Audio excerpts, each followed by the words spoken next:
Look at Golgotha. The side of Christ is open blood and water flow forth. This is not defeat. This is the hour of redemption. From the pierced side of the new Adam comes the life of the church, the water of baptism, the blood of the Eucharist. Now, go back to the upper room. The upper room and Calvary are one mystery. At Calvary, Christ offers himself once for all. In the Eucharist, that one sacrifice becomes sacramentally present. This is my body. This is my blood!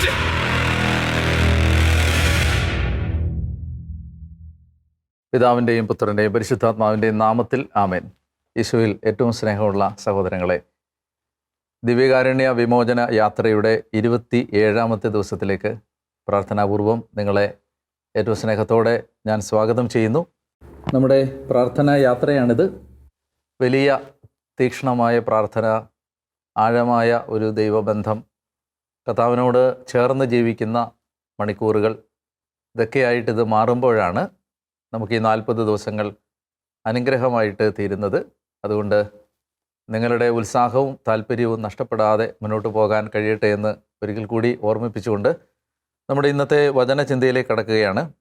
നമ്മൾ ഇന്ന് ദിവ്യകാരുണ്യ ചിന്തയ്ക്കായി തിരഞ്ഞെടുക്കുന്നത് യോഹന്നാൻ്റെ സുവിശേഷം 6-ാം അധ്യായത്തിൻ്റെ 63-ാമത്തെ വാക്യമാണ്. യോഹന്നാൻ 6:63, ആത്മാവാണ് ജീവൻ നൽകുന്നത്, ശരീരം ഒന്നിനും ഉപകരിക്കുന്നില്ല. നിങ്ങളോട് ഞാൻ പറഞ്ഞ വാക്കുകൾ ആത്മാവും ജീവനുമാണ്. ഇവിടെ നമ്മൾ ചോദിക്കുന്ന ഏറ്റവും പ്രധാനപ്പെട്ട ചോദ്യം, യേശു എന്തിനാണ് തൻ്റെ ശരീരം നമുക്ക് ഭക്ഷണമായി നൽകിയത്? ഈ ചോദ്യത്തിന് നാനാവിധത്തിലുള്ള ഉത്തരങ്ങൾ നമുക്ക് നൽകാൻ കഴിയും. എന്തിനാണ് യേശു നമുക്ക് തൻ്റെ ശരീരം ഭക്ഷണമായി നൽകുന്നത്? അപ്പോൾ ഇതിന് വിവിധ ഉത്തരങ്ങളുണ്ട്. അതിലേറ്റവും പ്രധാനപ്പെട്ട ഒരു ഉത്തരത്തിലേക്കാണ് നിങ്ങളുടെ ശ്രദ്ധയെ ഞാൻ ക്ഷണിക്കുന്നത്. ക്രിസ്തീയ ജീവിതത്തിൻ്റെ ലക്ഷ്യം എന്താണ്? നമ്മൾ യേശു ക്രിസ്തുവിനെ അറിഞ്ഞത് നമ്മൾ എന്തായി തീരാനാണ്, ആരായി തീരാനാണ്? നമ്മുടെ ഈ യാത്രയുടെ ലക്ഷ്യം എന്താണ്? ഈ ചോദ്യം ചോദിക്കുമ്പോൾ അതിന് റോമാലേഖനം 8-ാം അധ്യായം 29-ാമത്തെ വാക്യം നൽകുന്ന ഉത്തരം, റോമർ 8:29, നമ്മളെ ദൈവം വിളിച്ചത് യേശുക്രിസ്തുവിനോട് അനുരൂപപ്പെടാൻ ആണ്.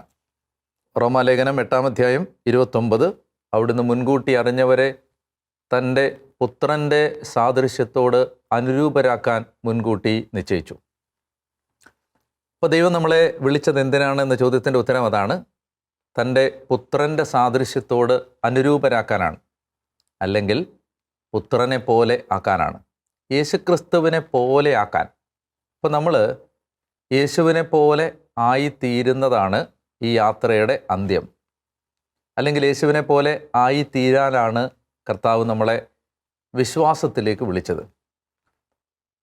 അപ്പോൾ നമ്മളിങ്ങനെ ഒരു ലക്ഷ്യം സെറ്റ് ചെയ്ത് കഴിയുമ്പോൾ, യേശുക്രിസ്തുവിൻ്റെ സാദൃശ്യത്തിലേക്ക് രൂപാന്തരപ്പെടാനുള്ള കർത്താവിൻ്റെ വിളിയിലേക്ക് നമ്മൾ കടന്നു വന്ന് കഴിയുമ്പോൾ, അതിന് തടസ്സമായി നിൽക്കുന്ന ചില യാഥാർത്ഥ്യങ്ങളെ നമ്മൾ കണ്ടുമുട്ടും. അതിന് തടസ്സമായി നിൽക്കുന്നത് എന്താണ് എന്ന് റോമാലേഖനം 7-ാം അധ്യായത്തിൽ അപ്പോസ്തലൻ വിവരിക്കുന്നുണ്ട്. നമ്മൾ ദൈവത്തെ പോലെ ആവാൻ, യേശുക്രിസ്തുവിനെ പോലെ ആവാൻ പരിശ്രമിക്കുമ്പോൾ നമ്മുടെ മുമ്പിൽ ഉണ്ടാകുന്ന ഏറ്റവും പ്രധാനപ്പെട്ട തടസ്സത്തെക്കുറിച്ച് റോമാലേഖനം 7-ാം അധ്യായം 14 മുതലുള്ള വാക്യങ്ങളിൽ പൗലോസ് അപ്പോസ്തലൻ വിവരിക്കുന്നുണ്ട്. അദ്ദേഹം പറയുകയാണ്, ഞാൻ പാപത്തിന് അടിമയായി വിൽക്കപ്പെട്ട ജഡികനാണ്. ഞാൻ ചെയ്യുന്ന പ്രവൃത്തികൾ തന്നെ എനിക്ക് മനസ്സിലാവുന്നില്ല. ഞാൻ ആഗ്രഹിക്കുന്നതല്ല, വെറുക്കുന്നതാണ് ഞാൻ ചെയ്യുന്നത്. എന്നിട്ട് അദ്ദേഹം പറയുകയാണ്, ഞാൻ ആഗ്രഹിക്കാത്തത് ചെയ്യുന്നെങ്കിൽ അങ്ങനെ പ്രവർത്തിക്കുന്നത് ഞാനല്ല, എന്നിൽ കുടികൊള്ളുന്ന പാപമാണ്. എന്നിൽ, അതായത് എൻ്റെ ശരീരത്തിൽ നന്മ വസിക്കുന്നില്ലെന്ന് ഞാൻ അറിയുന്നു. നന്മ ഇച്ഛിക്കാൻ എനിക്ക് കഴിയും, എന്നാൽ പ്രവർത്തിക്കാൻ കഴിയുന്നില്ല. ഇച്ഛിക്കുന്ന നന്മയല്ല, ഇച്ഛിക്കാത്ത തിന്മയാണ് ഞാൻ പ്രവർത്തിച്ചു പോകുന്നത്.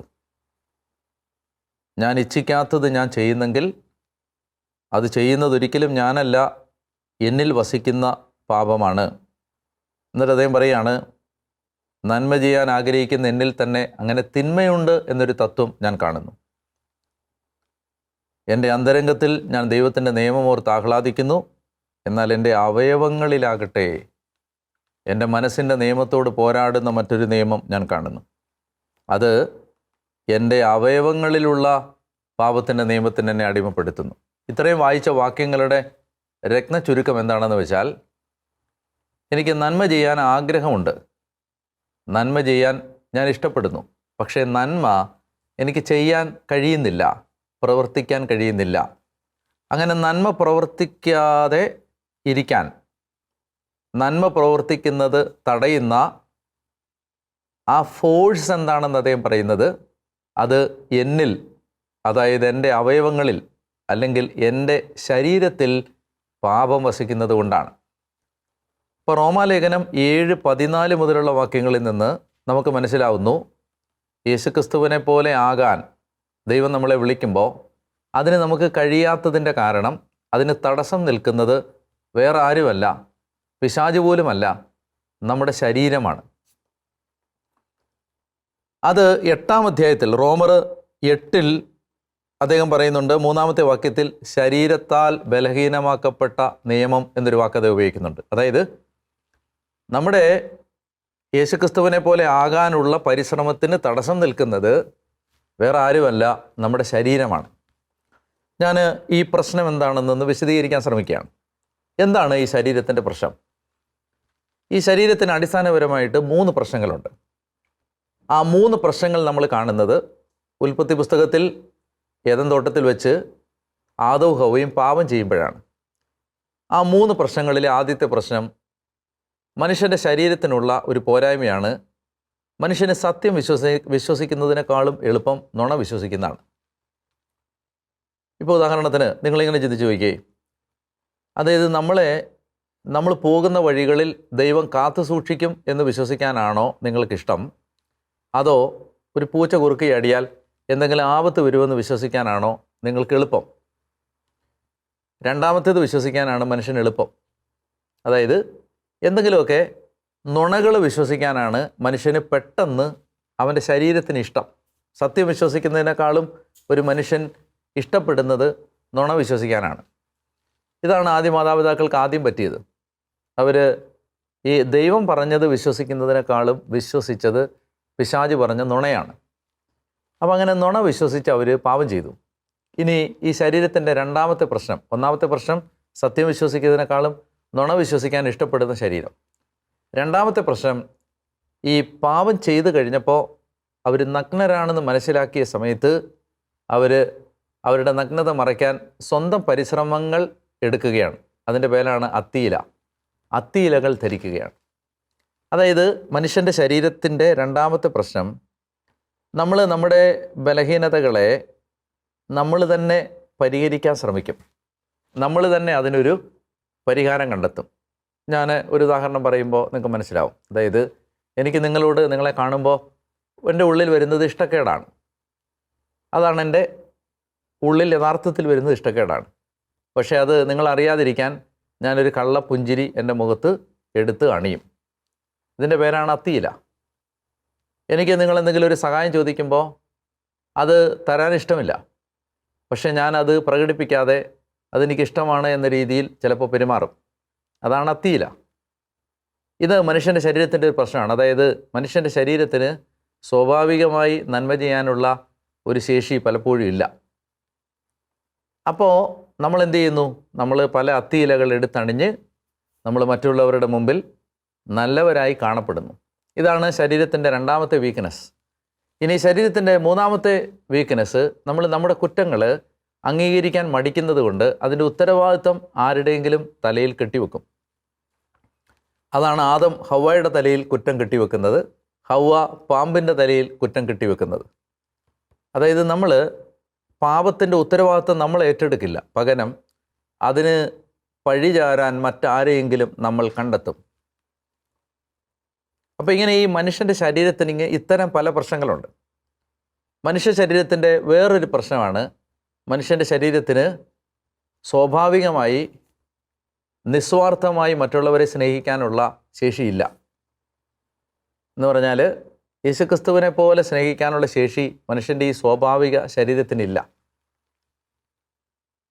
മനുഷ്യൻ്റെ എല്ലാ നന്മ പ്രവൃത്തികൾക്കും ഒരു അപകടമുണ്ട്. നമ്മൾ ചെയ്യുന്ന ഏത് നന്മ പ്രവൃത്തിക്കും ഒരു പ്രശ്നമുണ്ട്. ആ നന്മ പ്രവൃത്തി ചെയ്യുന്നതോടുകൂടി അത് ചെയ്തു എന്നൊരു അഹങ്കാരം നമുക്ക് വരുന്നുണ്ട്. രണ്ടാമതായിട്ട് മനുഷ്യൻ്റെ ഏത് നന്മ പ്രവൃത്തിക്കും വേറൊരു പ്രശ്നമുണ്ട്. നമ്മൾ ഏത് നന്മ പ്രവൃത്തി ചെയ്താലും അതിന് നമ്മൾ ഒരു പ്രത്യുപകാരം പ്രതീക്ഷിക്കുന്നുണ്ട്, ദൈവത്തിൽ നിന്നോ മനുഷ്യരിൽ നിന്നോ.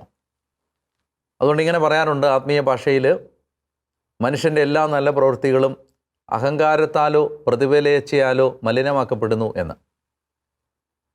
Every good action is contaminated by either pride or by desire for reward. ഇപ്പം ഞാൻ പറയുന്നത്, നമ്മുടെ ശരീരത്തിന് സ്വാഭാവികമായി ക്രിസ്തുവിനെ പോലെ പെരുമാറാനുള്ള ശേഷിയില്ല, നിസ്വാർത്ഥമായി സ്നേഹിക്കാനുള്ള ശേഷിയില്ല. ഇനി ഞാൻ പറഞ്ഞില്ലേ, നന്മ പ്രവൃത്തികളിൽ പോലും പ്രശ്നം, നന്മ പ്രവൃത്തി ചെയ്തു എന്നൊരു അഹങ്കാരം നമുക്കുണ്ട്. നന്മ പ്രവൃത്തികൾക്ക് പ്രതിഫലം പ്രതീക്ഷിക്കുന്ന ഒരു മനസ്സാണ് നമ്മുടേത്. ഇത് കൂടുതൽ വിശദീകരിക്കുമ്പോൾ അല്ലെങ്കിൽ കൂടുതൽ ഉദാഹരണങ്ങൾ നമുക്ക് തന്നെ കണ്ടെത്താൻ കഴിയും. ഞാനതിലേക്ക് കടക്കുന്നില്ല നമ്മുടെ സമയ ചുരുക്കം കൊണ്ട്. ഞാൻ പറയാൻ ആഗ്രഹിക്കുന്ന കാര്യം ഇതാണ്, ക്രിസ്തുവിനെ പോലെ ആവാൻ നമ്മളെ തടയുന്നത് യഥാർത്ഥത്തിൽ നമുക്ക് വെളിയിലുള്ള ആരുമല്ല, നമ്മുടെ ശരീരമാണ്, നമ്മുടെ ശരീരത്തിൻ്റെ പോരായ്മകളാണ്.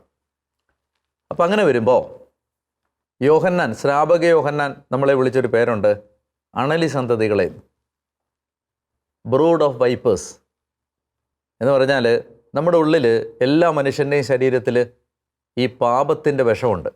കത്തോലിക്ക ദൈവശാസ്ത്രം അതിനെ വിളിക്കുന്നത് കോൺകിപ്പീഷൻസ് എന്നാണ്, പാപാസക്തി. അതായത് പാപം ചെയ്യാനുള്ള ഒരു ആഗ്രഹം മനുഷ്യൻ്റെ സ്വാഭാവിക ജഡപ്രകൃതിയിലുണ്ട്, വീണുപോയ മനുഷ്യപ്രകൃതിയിൽ ഉണ്ട്. അതുകൊണ്ട് തന്നെ നമുക്ക് ക്രിസ്തു സ്നേഹിച്ചതുപോലെ മറ്റുള്ളവരെ സ്നേഹിക്കാനുള്ള ശേഷി ഈ ശരീരത്തിലില്ല. ക്രിസ്തു സഹിച്ചതുപോലെ പരാതിയില്ലാതെ സഹിക്കാനുള്ള ശേഷി ഈ ശരീരത്തിലില്ല. ക്രിസ്തു ക്ഷമിച്ചതുപോലെ നിരുപാധികം ക്ഷമിക്കാനുള്ള ശേഷി ഈ ശരീരത്തിലില്ല. ക്രിസ്തു ജീവിച്ചതുപോലെ ജീവിക്കാനുള്ള ശേഷി ഈ ശരീരത്തിലില്ല.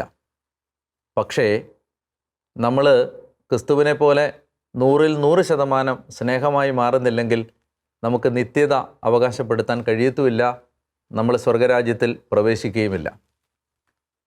അപ്പോൾ ഈ പ്രശ്നത്തിനാണ് യേശു ക്രിസ്തു ദിവ്യകാരുണ്യമെന്ന മരുന്നിലൂടെ, ഔഷധത്തിലൂടെ പരിഹാരം കാണാൻ ശ്രമിക്കുന്നത്.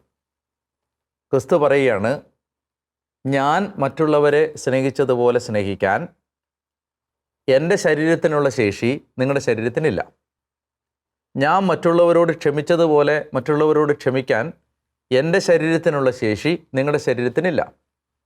ഞാൻ സഹിച്ചതുപോലെ പരാതി കൂടാതെ സഹിക്കാനുള്ള ശേഷി എൻ്റെ ശരീരത്തിനുള്ളതുപോലെ നിങ്ങളുടെ ശരീരത്തിനില്ല.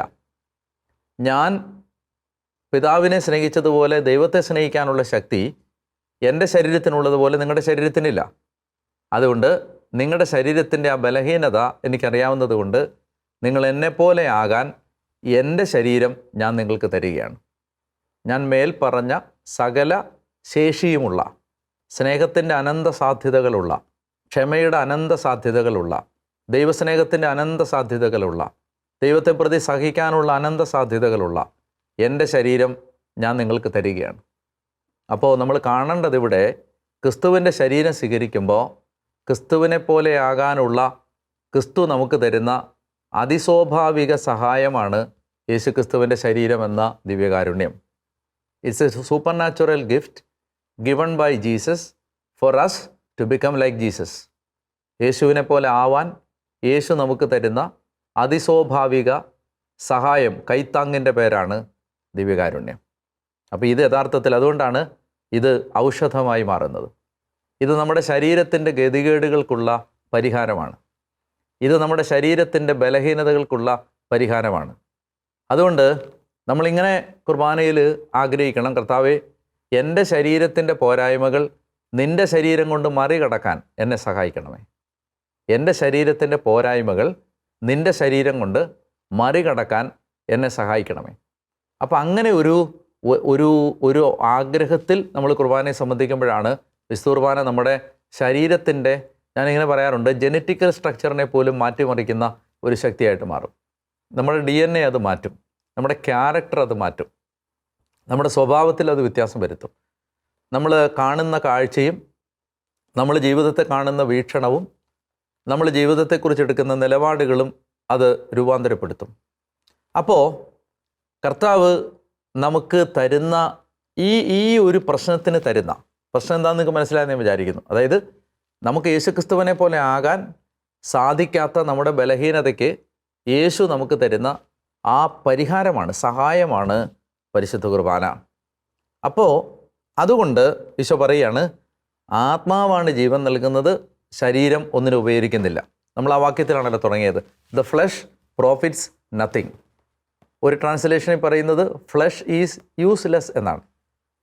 ശരീരം ഉപകരിക്കുന്നില്ല. എന്തിനും ഉപകരിക്കുന്നില്ല? ശരീരം എന്തെല്ലാം കാര്യങ്ങൾക്ക് ഉപകരിക്കുന്നുണ്ട്. നമ്മൾ നടന്നു വരുന്നത് ശരീരം കൊണ്ടല്ലേ, ജോലി ചെയ്യുന്ന ശരീരം കൊണ്ടല്ലേ, പണം ഉണ്ടാക്കുന്ന ശരീരം കൊണ്ടല്ലേ. നമ്മൾ ഈ കണ്ട ഭൂമിയിലെ മുഴുവൻ ഈ ലൗകിക വികസനങ്ങളും ഉണ്ടാക്കിയത്, ഭൗതിക വികസനങ്ങളും ഉണ്ടാക്കിയത് മനുഷ്യൻ തൻ്റെ ശരീരം കൊണ്ടല്ലേ. പിന്നെന്തുകൊണ്ടാണ് യേശു ശരീരം ഒന്നിനും ഉപകരിക്കുന്നില്ലെന്ന് പറഞ്ഞത്? ഒന്നിനും ഉപകരിക്കുന്നില്ലെന്ന് ഈശോ പറയുമ്പോൾ അതിൻ്റെ അർത്ഥം എന്ത് ആണോ നമ്മുടെ ആത്യന്തിക ലക്ഷ്യം, അതിന് ഈ ശരീരം സഹായിക്കുന്നില്ല. ക്രിസ്തുവാകാൻ ഈ ശരീരം സഹായിക്കുന്നില്ല. സ്നേഹത്തിൻ്റെ 100% ജീവിക്കാൻ ഈ ശരീരം പോരാ. അത് യൂസ്ലെസ് ആണ്. It profits nothing. അതുകൊണ്ട് പ്രയോജനമില്ല. ഈ ശരീരത്തിന് അതിനുള്ള ശേഷിയില്ല എന്നാണ് പറയുന്നത്. അപ്പോൾ അവിടെ ഈ ശരീരത്തിൻ്റെ ശേഷിയില്ലായ്മയ്ക്ക് ഈശോ പറയുകയാണ്, ഞാൻ നിങ്ങളോട് പറഞ്ഞ വാക്കുകൾ ആത്മാവും ജീവനുമാണ്. ശരീരം ഒന്നിനും ഉപകരിക്കുന്നില്ല. എന്താണ് ഞാൻ നിങ്ങളോട് പറഞ്ഞ വാക്കുകൾ? നല്ലതായിട്ട് നമ്മൾ ഈ ഭാഗം ശ്രദ്ധിച്ചാലേ നമുക്കത് മനസ്സിലാവും. എന്താണ് ഞാൻ നിങ്ങളോട് പറഞ്ഞ ഈ വാക്കുകൾ? ഇത്രയും നേരം എന്തിനെക്കുറിച്ച് പറഞ്ഞുകൊണ്ടിരുന്നത്? യോഹന്നാൻ 6 എൻ്റെ ശരീരം ഭക്ഷിക്കണം, എൻ്റെ രക്തം പാനം ചെയ്യണം, അത് നിങ്ങൾക്ക് ആത്മാവും ജീവനുമായിട്ട് മാറും. എന്ന് പറഞ്ഞാൽ ശരീരം ഉപകരിക്കാത്തത് നിങ്ങൾക്ക് നേടിയെടുക്കാൻ ഞാൻ ദിവ്യകാരുണ്യത്തെക്കുറിച്ച് പറഞ്ഞ വാക്കുകൾ നിങ്ങൾക്ക് ആത്മാവും ജീവനുമായി നിങ്ങളെ സഹായിക്കും. അതുകൊണ്ട് പ്രിയപ്പെട്ടവരെ, നമ്മൾ ഇന്നത്തെ ചിന്ത നമ്മുടെ മനസ്സിലേക്ക് കൊണ്ടുവരുമ്പോൾ നമ്മൾ വിശുദ്ധ കുർബാനയിൽ നമ്മുടെ ഓരോ ശരീരത്തിൻ്റെ ബലഹീനതകളും എടുത്തു വെക്കണം. എന്ന് വെച്ചാൽ നമുക്കറിയാലോ, നമ്മൾ സ്നേഹമാകാൻ, നമ്മുടെ സ്നേഹത്തിൻ്റെ അനന്ത സാധ്യതകൾ നമ്മളിൽ നിന്ന് പുറത്തു വരാൻ നമ്മളെ എപ്പോഴും തടയുന്ന, പുറകോട്ട് പിടിക്കുന്ന ഒത്തിരി നമ്മുടെ ശാരീരിക ബലഹീനതകളും പ്രത്യേകതകളും ഉണ്ട്. അതിനെ മറികടക്കാൻ നമ്മൾ ഓരോ ദിവസവും കുർബാനയിൽ അത് ചേർത്ത് വെച്ച് അത് കർത്താവിന് സമർപ്പിച്ച് പ്രാർത്ഥിക്കണം. അപ്പോഴത് നമുക്ക് വലിയ ഒരു ദൈവകൃപയുടെ അവസരമായിട്ട് മാറുകയും ചെയ്യും. അപ്പോൾ അതുകൊണ്ട് നമുക്ക് ഇന്ന് അങ്ങനെ ഒരു നിലപാടോടുകൂടി പ്രാർത്ഥിക്കാം. നമ്മൾ ഇന്ന് പ്രാർത്ഥനയ്ക്കായിട്ട് ഞാൻ നിർദ്ദേശിക്കുന്നത്, ഞാൻ നേരത്തെ പറഞ്ഞ ഒരു പ്രാർത്ഥനയാണ്. അതായത്, ഈശോയെ, എൻ്റെ ശരീരത്തിന് കഴിയാത്തത് നിൻ്റെ ശരീരം കൊണ്ട് പൂർത്തിയാക്കാൻ എന്നെ സഹായിക്കണമേ എന്ന് നമുക്ക് പ്രാർത്ഥിക്കാം. ഇവിടെ നമുക്കിന്ന് അഭ്യസിക്കേണ്ട പുണ്യം ക്ഷമയാണ്, പേഷ്യൻസ്. നമുക്ക് ഇന്ന് ഒഴിവാക്കേണ്ട തിന്മ ഇംപേഷ്യൻസ് ആണ്, അക്ഷമ എന്ന് പറഞ്ഞാൽ ക്ഷമിക്കാൻ പറ്റാത്ത അവസ്ഥകളും സാഹചര്യങ്ങളുമാണ് നമ്മൾ ഇന്ന് ഒഴിവാക്കാൻ പരിശ്രമിക്കേണ്ടത്. ഇന്നത്തെ ടാസ്ക് കുറച്ച് കംഫർട്ട്, എന്തെങ്കിലും ഒരു കംഫർട്ട്, നമുക്ക് എന്തെങ്കിലും നമ്മൾ ജീവിതത്തിൽ എടുക്കുന്ന ഒരു സുഖം, ഒരു കംഫർട്ട്, ഒരാശ്വാസം, അതൊന്ന് ഒഴിവാക്കാൻ വേണ്ടി ഇന്ന് നമുക്ക് പരിശ്രമിക്കാം. അതൊരു ടാസ്ക്കായിട്ട് എടുക്കാം. ദൈവം നിങ്ങളെ അനുഗ്രഹിക്കട്ടെ എന്ന് ഞാൻ പ്രാർത്ഥിക്കുന്നു. നമ്മുടെ ഇന്നത്തെ ആശീർവാദം സ്വീകരിക്കുമ്പോൾ നമുക്ക്, ദൈവമേ, ഈശോയായിട്ട് മാറാൻ എന്നെ തടസ്സപ്പെടുത്തുന്ന എൻ്റെ ശരീരത്തിൻ്റെ അവശതകൾ, ബലഹീനതകൾ മറികടക്കാൻ സഹായിക്കണമേ എന്ന് പ്രാർത്ഥിക്കുകയും ചെയ്യാം. പിതാവിൻ്റെയും പുത്രൻ്റെയും പരിശുദ്ധാത്മാവിൻ്റെയും നാമത്തിൽ ആമേൻ.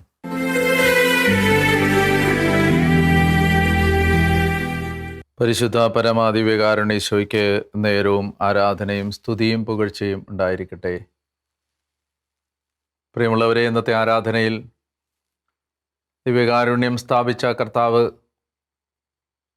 നമ്മളെ എന്തിനു വേണ്ടിയാണ് വിളിച്ചത് എന്ന് ചിന്തിച്ച ആ ദൈവികമായ പ്രേരണകളനുസരിച്ച് യേശുവിനെ പോലെ ആകാൻ ദൈവം നമ്മളിൽ നിന്ന് ആഗ്രഹിക്കുന്നു എന്ന് തിരിച്ചറിയുമ്പോൾ നമുക്കറിയാം, നമ്മുടെ ശരീരത്തിൻ്റെ ബലഹീനതകളാണ് നമ്മളെ അതിൽ നിന്ന് പിന്തിരിപ്പിക്കുന്നത്? കർത്താവേ, ഈ സമയത്ത് ഞങ്ങൾ അങ്ങയോട് പ്രാർത്ഥിക്കുന്നു. ഈ ശുശ്രൂഷയിൽ പങ്കെടുക്കുന്ന ഞങ്ങളെല്ലാവരും ഞങ്ങളുടെ ശരീരത്തിൻ്റെ മേൽ കർത്താവ് ഞങ്ങൾക്ക് തരുന്ന വിജയം, അനുഗ്രഹം ഞങ്ങളുടെ ജീവിതത്തിൽ ഏറ്റെടുക്കാൻ ദിവ്യകാരുണ്യത്തിലൂടെ അങ്ങ് ഞങ്ങളെ ശക്തിപ്പെടുത്തണമേ എന്ന് പ്രാർത്ഥിക്കുന്നു. ഞങ്ങൾ ആഗ്രഹിക്കുന്ന നന്മയല്ല, ഞങ്ങൾ ആഗ്രഹിക്കാത്ത തിന്മയാണ് ഞങ്ങൾ ചെയ്തു പോകുന്നത്. ഞങ്ങൾക്ക് കർത്താവെ അങ്ങയെപ്പോലെ ആകാൻ, അങ്ങ് സംസാരിക്കുന്നത് പോലെ സംസാരിക്കാൻ, അങ്ങ് സ്നേഹിക്കുന്നത് പോലെ സ്നേഹിക്കാൻ, അങ്ങ് ക്ഷമിക്കുന്നത് പോലെ ക്ഷമിക്കാൻ സാധിക്കാതെ വരുന്നത് ഞങ്ങളുടെ ശരീരത്തിൻ്റെ ബലഹീനതകളാലാണ്. ഞങ്ങളുടെ ശരീരത്തിന് കഴിയാത്തത് അങ്ങയുടെ ദിവ്യകാരുണ്യ ശരീരം കൊണ്ട് പൂർത്തിയാക്കാൻ പരിശുദ്ധ ബഹുമാനം ഞങ്ങൾക്ക് തന്ന കർത്താവെ, ഞങ്ങളുടെ ശരീരത്തിൻ്റെ എല്ലാ പാപകരമായ ചായ്വുകളെയും അതിജീവിക്കാൻ ആവശ്യമായ കൃപ ഞങ്ങൾക്ക് തരണം. കർത്താവ്, ഞങ്ങളെ അനുഗ്രഹിക്കണം. കൂടുതൽ വിശുദ്ധരാവാൻ ഞങ്ങളെ പ്രാപ്തരാക്കണം.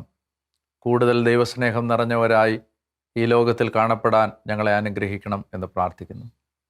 കർത്താവ്, ഈ ശുശ്രൂഷയിൽ പങ്കെടുത്തുകൊണ്ടിരിക്കുന്ന ഓരോ കുടുംബത്തെയും ഇപ്പോൾ അങ്ങയുടെ മുമ്പിലേക്ക് ചേർത്ത് വെക്കുന്നു. അങ്ങ് ആശീർവദിക്കണമേ. അങ്ങ് കൃപ കൊണ്ട് അവരെ പൊതിയണമേ. കഷ്ടപ്പാടും കണ്ണുനീരും അനുഭവിച്ച് ജീവിക്കുന്ന ഓരോ കുടുംബത്തിലും പ്രത്യാശ കാണാൻ ദൈവം വാതിലുകൾ തുറന്നു കൊടുക്കണമേ എന്ന് പ്രാർത്ഥിക്കുന്നു. കർത്താവേ, ഞങ്ങൾ ഇന്ന് ഈ ആശീർവാദം സ്വീകരിക്കുമ്പോൾ ഞങ്ങളുടെ ശരീരത്തെ ആത്മാവിൻ്റെ കൃപ കൊണ്ട് ജയിക്കാൻ, ജഡത്തിൻ്റെ പ്രേരണകളെ ആത്മാവിനാൽ നിഹനിക്കാൻ പരിശുദ്ധ കുർബാനയുടെ ശക്തി കൊണ്ട് ഞങ്ങളെ നിറയ്ക്കണം എന്ന് പ്രാർത്ഥിക്കുന്നു. നമുക്ക് കർത്താവിൻ്റെ ആശീർവാദം സ്വീകരിക്കാം.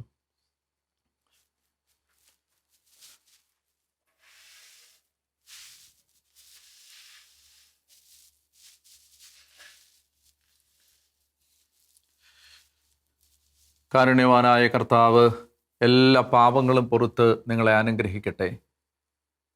പാപകരമായ ചായ്വുകളെയും വാസനകളെയും അതിജീവിക്കാൻ ആവശ്യമായ കൃപകൾ നല്ല ദൈവം അവിടുത്തെ കുരിശിൻ്റെ ശക്തിയാൽ പ്രദാനം ചെയ്യട്ടെ.